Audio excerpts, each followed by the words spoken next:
Yau za mu tattauna dangane da bayani akan menene PLP a wayan Android ko kuma a Pixellab. Idan an ce PLP wato wani abu ne wanda shi Pixellab ko kuma kamfanin Pixellab suka ware domin ya ba wa mutane dama wanda za ka iya tura wa mutane irin aikin da kake. Misali, na gama yin design na poster ko sticker ko flyer ko wani abu makamancin haka. So idan ina so zan iya tura wa wani danyen aikin ta yadda shi kuma zai iya canza dukkan wasu abubuwa da yake so a cikin wannan aikin. Bari in je ga nuna mana misali domin mu fahimci menene PLP. A nan wajen akwai my project. In ka taɓa my project za ka ga dukkan wani item da kai saving ko kuma wasu project da kai saving akan shi wannan Pixellab naka kamar yadda muke gani a nan wajen. So idan misali kana so za ka iya tura wani wannan wato PLP din naka, sannan shi kuma ya buɗe shi. Misali in na tura ma wannan PLP din direct ina tura ma shi, in ka buɗe shi zai buɗe exactly kamar yadda yake nan akan wayarka a cikin Pixellab ɗinka ba tare da ka yi losing kowane abu guda ɗaya ba. Kana iya kuma canza dukkan wasu rubututtuka da suke kan nan, hatta daga hoto zuwa dukkan wasu abubuwa da muke gani a shi wannan design ɗin ko kuma akan wannan poster ko akan wannan banner.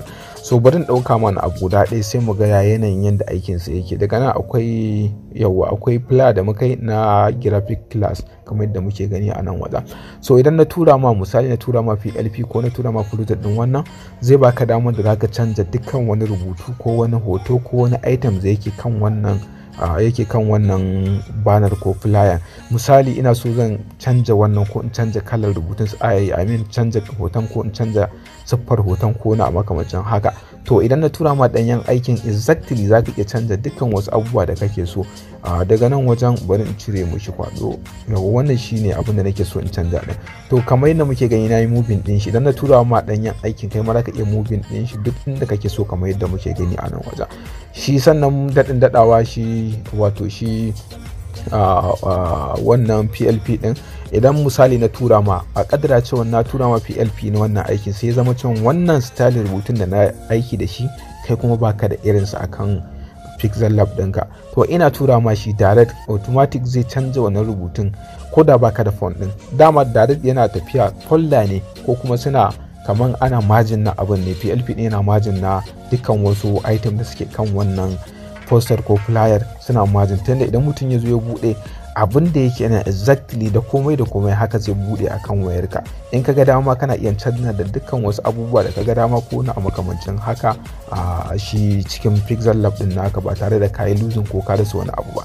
Misali ina so in canza wannan skill din, to let's say yanzu ne na yi design na wannan sai na tura ma shi as a flyer wanda ka riga da ka siye shi. To sai zama cewa anan kana so ka canza a madadin skill kana so ka canza shi misali koyo, so direct kawai zai baka dama cikin ruwan sanyi ka canza wannan abin. Ok, na ce koyo, so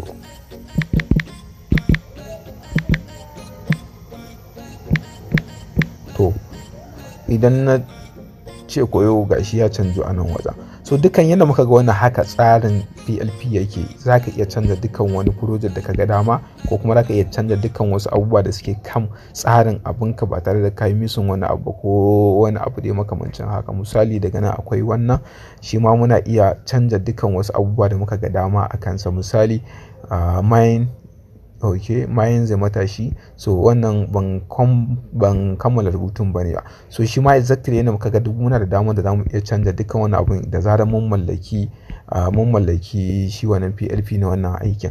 So a wannan channel kuma yanzu zamu fada dama ko zamu bude wani layi da zai taimaka ma wajen mallakar PLP akan wayanka na Android. Sai dai dadin dadawa shine ba za mu ba da PLP ba, zai zama cewa kamar za mu dinga yin design ne muna sai da PLP din ga wanda yake da interest ko kuma yake da sha'awa. So wannan kamar sauki ne da zai sauƙaƙa ma wajen misali ƙara fahimtar Pixellab da kuma yadda ake aiki da shi. To yanzu bari mu je kai tsaye ga gabatar da yadda zan wato misali yadda zan tura wani PLP ko kuma yadda zan mallaki PLP ko kuma yadda zan sa PLP akan kayan master dina akan Pixellab dina.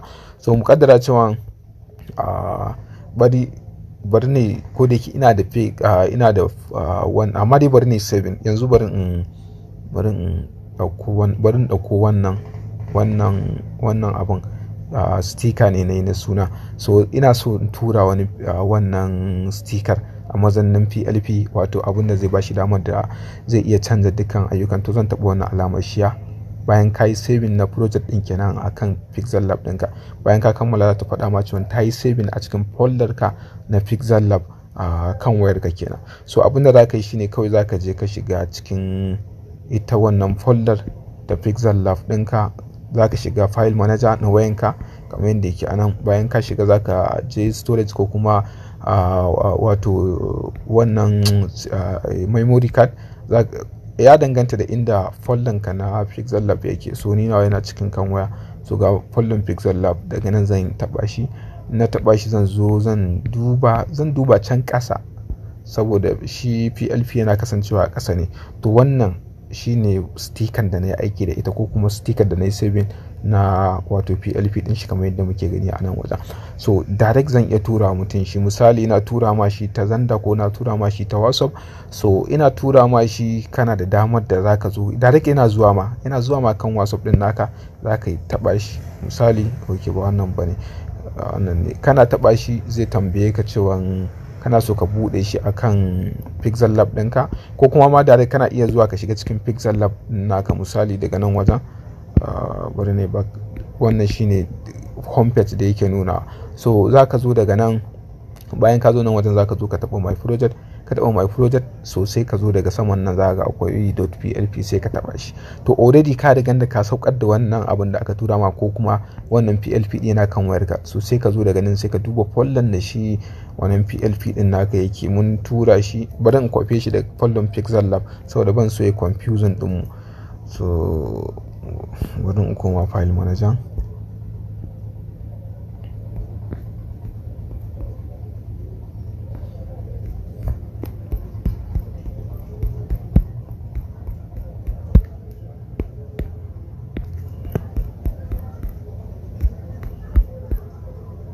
So ga shi anan na yi copying, bari zan yi moving din shi gaba daya. Na yi moving din shi, zan yi move, sorry na yi confuse. Zan yi moving din shi zuwa wata folder. Bari in duba wani folder, ko kuma bari na create new folder sai na sa shi a ciki. So na yi bude ta sai na paste din shi. So wannan shine PLP din gashi ana. So idan na zo ni zan shiga Pixellab. Bayan na shiga Pixellab, misali wannan da farko na shiga Pixellab, zan taɓa my project. Bayan na taɓa my project zan taɓa wannan PLP din. Na zo daga nan zai nuna mun kan waya na, zan taɓa back, zan duba wannan folder, new folder, ko zan duba to new folder. New folder anan zan taɓa ta, ga PLP din zan taɓa shi. To ina taɓa shi zai nuna mu haka, zai ce open only ko kuma open and add. To sai ka taɓa open and add. Wannan ka taɓa open and add shine zai bude ma, ko kuma zai yi ma saving din shi, zai zama cewa kai saving din shi akan Pixellab ɗinka, wanda kowane lokaci ka zo tare kana taɓa nan wajen zaka ga aikin a nan wajen kamar yadda muke ganin shi, kuma ga wanda na fara yi ana. So wannan shine hanyar da ake bi wajen sa PLP akan Pixellab da kuma yanayin yadda yake aiki. Ga wanda suke da interest, za mu dinga yin posting ko kuma za mu dinga gabatar da design, za mu dinga yin posting din shi a wannan channel. Idan mutum yana da bukata za mu ba shi link da zai dauko wannan PLP din, zai biya mu wani kuɗi dan kalilan ta yadda zai iya canza dukkan wasu ayyuka da suke kan wannan PLP din. To anan za mu dakata, sai mu haɗa wani tutorial insha Allah.